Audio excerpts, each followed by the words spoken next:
Bismillahirrohmanirrohim. Parvona. Kun tunga, tun kunga ulanar. Men esa o'zimni ham bilmay, ishq va muhabbat og'ushida deraza tagida poylashda davom etar edim.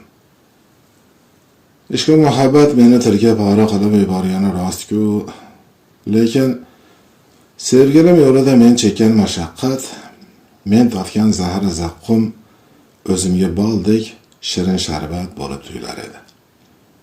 Barcha jonzotlar o'zi bilib bilmay ishq va muhabbatga duchor bo'lar ekan. Ishq va muhabbatni bilmagan jonzotning qora toshdan nima farqi bor? Men bor yo'g'i ojiz bir parvonaman. Sevgilimning otashiga yaqinlasha olsam edi, uning otashida qanotlarimni kuydirsam edi. Uning otashida tanamni qovjiratsam edi, qora ko'zlarimni qizil otash bag'riga bersam edi, otash tomgan ko'z bilan sevgilimga boqsam edi, o'zimning uning otashi bag'riga otsam edi, ishq va muhabbat yo'lida kuyib yonsam edi. Mana roppa rosa 3 kecha-yu 3 kunduz bo'libdiki, deraza tagida ishtiyoq bilan poylayman. Nola chekib kutaman, ammo bu pardaga insof bitmadi. Faryodimni eshitganlarning yurak bag'ri ezilib ketdi va jim bo'ldim. Ba'zilar ishq va muhabbat yo'lida ko'zimdan qon to'kib yig'lashimni mazax qiladi. Boshqalar esa bu ahvolimni ishq va muhabbat alomati deb biladi va bir chekkada ko'zida yosh bilan shifo topishim uchun duo qiladi. Ko'ngilga ishq va muhabbat tushgan chog'da uni so'ndira oladigan yagona jon sevgilidir. Mana men ham bir martagina ko'rib oshiq bo'lib qoldim. Qani uni yana bir marta ko'rsam. Kunduzlari shunday ham bu nazokatli dilbarimning shu'lasi yo'q bo'ladi. Uning otashi tun kelganida yonadi va mana shu parda ortida turib, uning ko'lankasini kuzataman. Kimdir shu payt yonimga kelib, uning ismini tilga oladigan bo'lsa, shu yerdayoq jonining uzilishidan qo'rqaman. Yagona tilagim shulki, uning yoniga yetib olayin va uning otashida jonini kuydirayin. Bu zolim parda, oshiqlarning noinsof dushmani. Bir lahzaga bo'lsa ham sevgilimni ko'ra olishim uchun salgina bo'lsa-da qiya ochilmadi-ya. Bir lahzaga bo'lsa ham ochilib qolar deb pardaning yonidan bir damga ham uzoqlashmadim. Deraza tagida turaverdim. Shu yerda turaverib, uchishni ham unutib qo'yaman-ku deb cho'chir edim. O'zimning chivin ekanimni ham unutib qo'yaman va mohiyatimdan ayrilib qolaman deb qo'rqdim. Jondan ayrilish, jonondan ayrilishdan yoqimliroq ko'rindi ko'zimga. Ba'zida menga ishq va muhabbat sevgiling shundaygina yaqiningda bo'la turib, unga yetisha olmaslik bo'lib tuyuladi. Agar sevgilingga qo'lingni uzatsang, odatdan voz ketsang, ishq va muhabbatingni ustingga chiqarsang, keyin esa or-nomus libosini ustingdan yechib otsang va sevgilingning yoniga kela olsang, balki ko'ngling tinchir. Biroq ishq va muhabbatni bergan zot sendan rozi bo'lmaydi. Men ojiz bir chivin bo'la turib, shu me'tda ko'ksimda o'zgacha bir narsa bor ekanini sezaman. Xuddi jonimning ichida mendan boshqa jon bordek. U nafas olgan sari xuddi o'lib borayotgandekman. O'zim bir tomchi suvdek ojiz bo'la turib, otashga ishq va muhabbat izhor qilayotgandekman. Buni amalga oshirib bo'lmasligini bila turib, ishq va muhabbat yo'lida yo'q bo'lib ketishni niyat qilaveraman. Ey ishq va muhabbatni ko'nglimga solgan zot, ma'shuqni ham men tarafga moyil qilsang edi.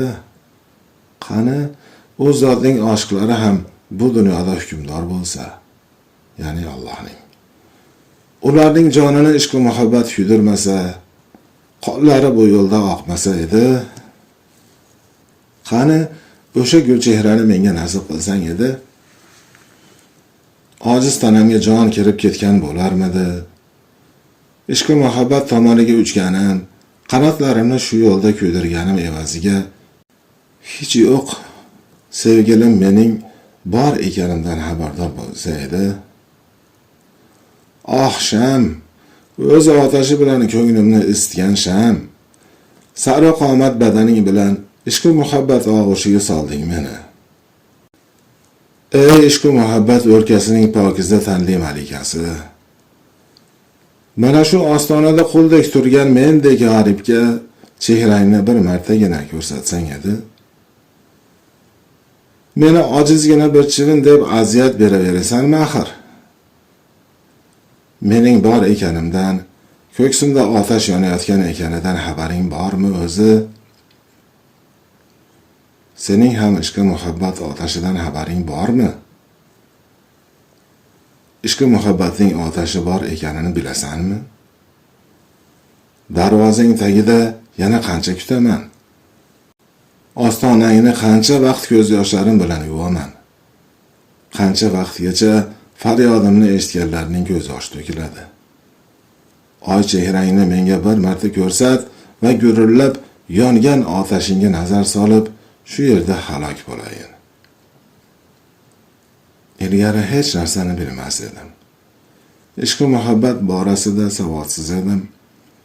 Na ko'zim ko'rar, na tovushim chiqar va na qanotlarim ishq va muhabbat yo'lida uchar edi. Quloqlarim esa haqiqatni eshita olmas edi.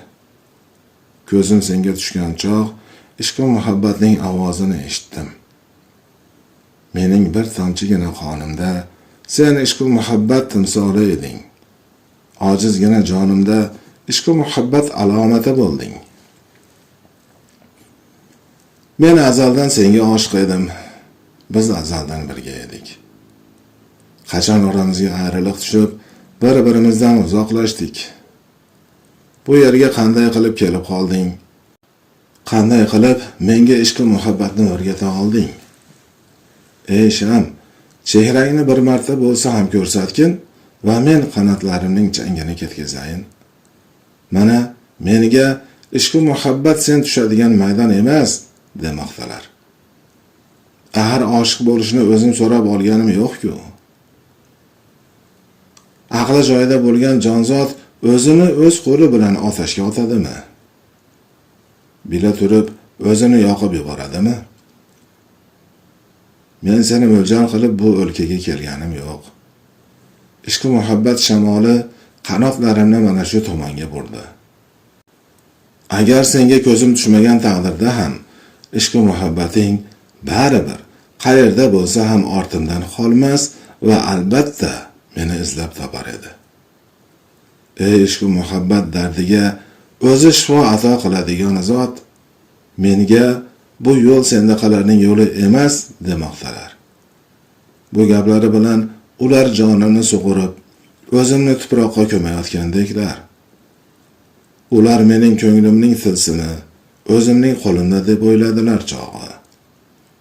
Men ishq va muhabbat degan dardli yo'lning nomsiz yo'lovchisiman. Mayli, bu yo'l ularniki bo'la qolsin. Men esa ishq va muhabbatni niyat qilib bu yo'ldan ketaveraman. Ularning ismlari bor bo'la qolsin. Men esa ismsiz ham yashab, ishq va muhabbat ilmini o'rganaveraman. Agar bu yo'l mening yo'lim emas, bu maydon mening maydonim emas ekan, ko'nglimga ishq va muhabbat bo'sasi tegmagan ekan, qanotlarim sina qolsin va yerda sudralib yura qolayin. Men ahir parvonaman. Sir va asrorimdan o'zing voqifsan. Mening bu yo'lga nasibam qo'shilmagan bo'lsa, qanotlarim sina qolsin. Ha, qanotlarim sinsin. Zero siniq qanot, siniq qalbdan afzaldir men uchun.